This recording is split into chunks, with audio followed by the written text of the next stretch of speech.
Seguimos con más información, le damos la bienvenida a Santiago Llull. Santi, ¿estás chequeando información? Estoy chequeando información que vamos a ver en la próxima entrevista para tener algunos datos. Aldo Leporati es experto en comunicación, en crisis, y en este caso nos va a ayudar o va a analizar junto con nosotros lo que pasa con el fenómeno Milei, con un factor que ha tenido suma importancia en el desarrollo justamente de su magnitud, ¿no? Y estamos hablando de las redes sociales. Aldo, ¿cómo estás? ¿Qué tal? Buen día, ¿cómo andan? Aldo, buen día. Bueno, ¿qué tal? Mucho gusto, Santiago. Justamente estaba chequeando cómo es la comunicación de los candidatos a través de los sistemas menos tradicionales, como por ejemplo las plataformas de TikTok o de Instagram, y estos videos memes que en algún momento supo hacer, de alguna manera criticando las gestiones y dejando en claro cómo estaba la situación. Recuerdo el de, por ejemplo, el del restaurante, no sé si lo recordás, Aldo. Sí, perfecto. De hecho, te iba a preguntar si sabías la relación dónde quedó la figura de Miguel Bogiano dentro del espacio de La Libertad Avanza, pero es solamente informativo si lo sabías. Sí, a ver, quiero que primero tenemos que entender un poco esta revolución o la evolución de las redes. Hasta hace muy poco las redes, lo que hoy ya se llama tradicionales, como Facebook, Twitter o Instagram, ya es como del pasado, ¿ok? Para las juventudes, para los menores de 30 y hasta de menores de 35. Y hay que entender, cuando hablamos de impacto de estas redes, que se estima para el año que viene que un adulto promedio pasará 1 hora en TikTok, y para el 2025, en 2 años, el número de usuarios en todo el mundo va a ser de 1.000 millones. Entonces, hay que entender que en la Argentina hay 5 millones de usuarios nuevos mayores de 18 años, entre 18 y 30, 35 años, desde el año pasado. O sea, esto es un cambio en la comunicación enorme, que yo lo analizo desde el lado de las empresas, pero también desde el lado de los candidatos. Yo creo que las campañas, tanto de las empresas como de los candidatos, se perdieron la cantidad de usuarios que hay nuevos y se informan vía estas redes nuevas, que pueden ser TikTok o también de Twitch. ¿Y esto en qué cambió? Es que para entender el fenómeno Milei y cómo Milei llegó a los jóvenes cuando los otros candidatos no llegaron. Y esa para mí es un gran... O sea, hay otros temas también, pero desde el lado comunicacional me parece que este es un antes y un después. Es sumamente interesante lo que vos planteás, Aldo, porque la campaña mediática tradicional, vía pública, carteles, pintadas de casa, murales, de Javier Milei fue prácticamente exigua, casi nada. Y mucha gente decía, pero ¿cómo es sin estructura, sin esta difusión, logra los resultados que logra? Claro, muchos de los que preguntan eso no tienen TikTok y no saben que hay canales diferentes de información. Claro. A ver, lo que hay acá es un fenómeno de adhesión de un sector muy importante de la sociedad a la figura del discurso que hay alguien que está diciendo contra el sistema político actual, que va más allá de cualquier campaña. Y cuando hablo del sistema político actual, es al sistema político del que acabas de decir vos, el de los afiches, el de las manifestaciones, algo que va mucho más al tema. Hay que entender de la pospandemia, ¿no? Claro. Hoy hay un contexto distinto, falta una gran conciencia sobre este exponencial crecimiento de la subjetividad, el papel de la dimensión política nueva, y hay un dato clave, la relevancia de la territorialidad digital sobre la territorialidad física. Hoy no importa que estés haciendo charlas, manifestaciones o grandes discursos en una plaza. Sí. Lo que importa es esta territorialidad digital. Ese espacio topográfico, ¿no? Así lo mencionan algunos autores con respecto a esa posibilidad de compartir un espacio sin importar el lugar en donde estés, ¿no? Ni siquiera tu clase social y otras características. Aldo, ¿quién te parece que fue el primer político que se dio cuenta que había sin duda un canal muy importante de comunicación dentro de las redes sociales? Porque esto es un fenómeno nuevo, pero ya hay ¿no? Un partido político en particular que le prestó atención a eso antes de Milei.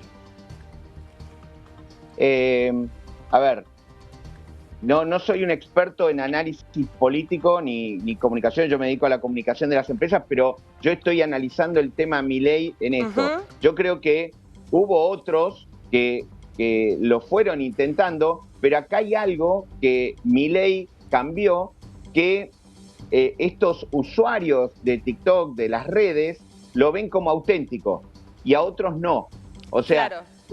Yo creo que esa es la gran diferencia entre Rodríguez Larreta y Milei, que uno lo vieron auténtico y al otro no.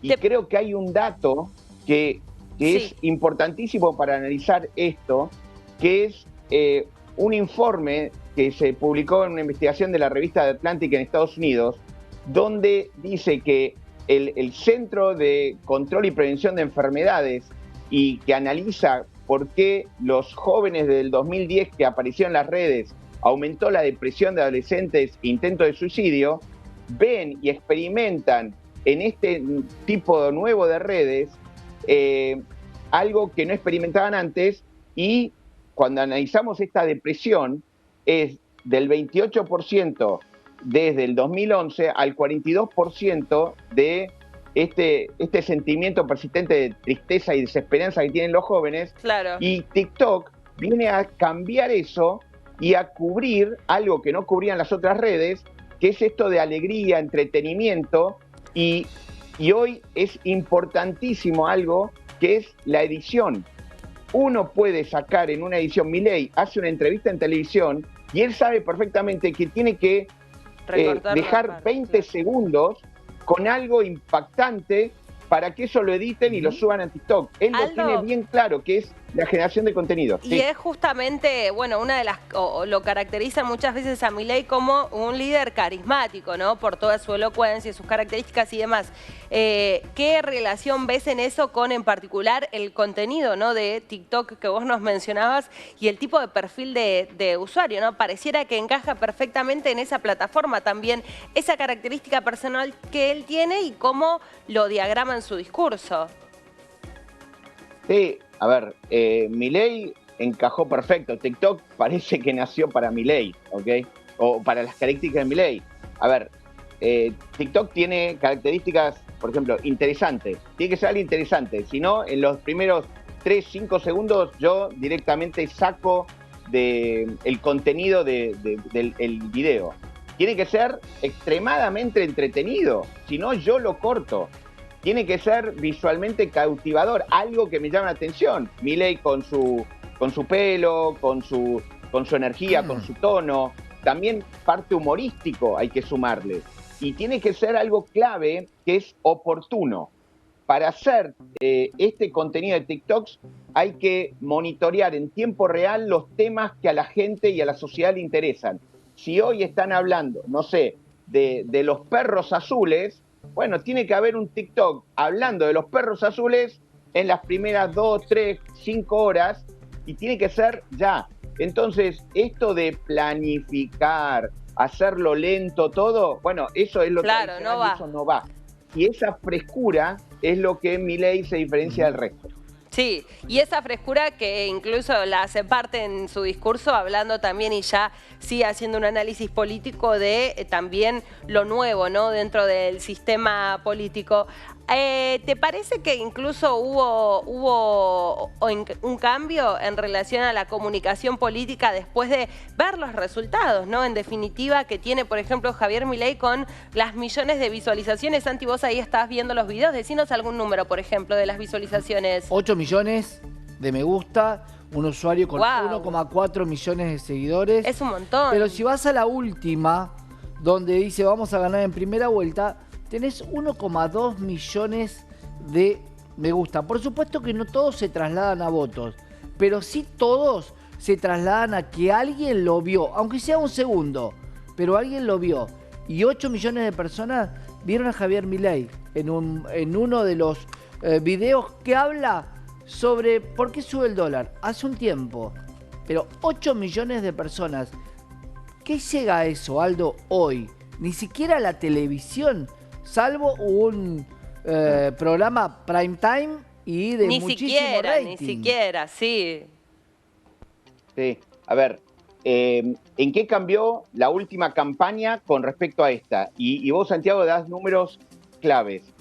En la última campaña, y muchas compañías también, porque lo llevo al lado de las empresas, creen que contratan a un tuitero que tiene 300.000, 500.000, 1 millón de seguidores, y eso es lo que te llega a la gente. Y acá Milei, no, si vos te fijás los videos de los canales oficiales de Milei, son muy pocos los seguidores.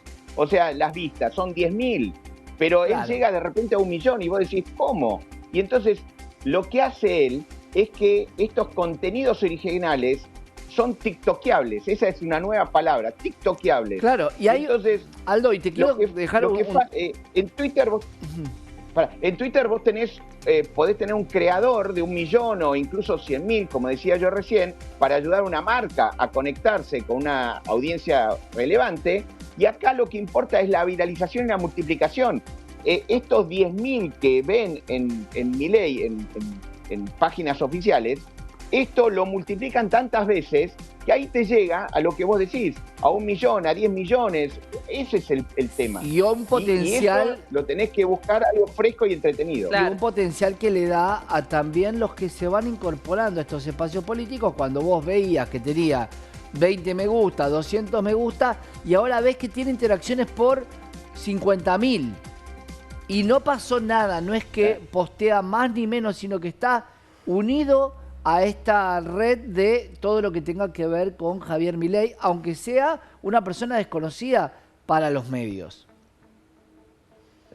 Sí, son fáciles de viralizar esto, tanto por su propia en forma orgánica o inorgánica, como se dice, pero también por gente neutral, que le da lo mismo Milei o no le da, y encima por los detractores, porque esto de entrar en discusión hace que eso se potencie, y eso captura la atención y es vertiginoso. Entonces, esto le enganchó perfecto y no sé si lo sabe hacer, si le salió por creatividad claro. Y por inspiración, pero hoy es una gran arma que tiene Milei a su favor, ¿no? Pensaba en esto que decías, esa frase que dice, peor que hablen mal es que no hablen, ¿no? Directamente que pases invisibilizado, Aldo. ¿Y te parece que hay como una asociación incluso con todo el equipo de trabajo, lo que decía Santiago, ¿no? De compartir tal vez para aumentar incluso la dimensión. Ramiro Marra en particular también con una presencia importante dentro de YouTube y streamers que apoyan públicamente a la Libertad Avanza. Sí, pero vuelvo. Es importante, como digo, que son creadores o multiplicadores que tienen 100.000, 200.000 seguidores. Es importante. Pero acá es la cantidad, la red que se armó. El contenido es algo que se dice hoy técnicamente el oro viral. Vos cuando encontrás oro viral, lo podés viralizar. El tema es hacerlo. Y si vos te fijás algo, y usted mañana le hace una entrevista a Milei, y la entrevista puede durar 2 minutos, pero el contenido lo editan de una forma que cuando alguien se pone a pensar, lo editan todo y lo hacen muy golpe a golpe el contenido. Entonces, ese golpe a golpe hace que se viralice porque tiene una energía que no lo tiene una entrevista normal en un programa de política. Me voy a quedar con ese concepto oro viral, ¿no? Habrá que encontrarlo y es muy interesante pensar también qué nos espera de aquí a octubre o noviembre en caso de un eventual balotaje. Y yo me quedo con lo que dice Aldo. A veces es plomo, pero se convierte en oro. ¿Por qué? Por técnicas, por saber cómo presentarlo, y si lo presentás de la manera tradicional, no tiene viralización. Exactamente. Gracias, Aldo. Yo creo que hay un cambio. El que se dio cuenta y las empresas también se tienen que dar cuenta que hay un cambio. Muchas gracias, Aldo. Un gusto conversar con vos. Un placer.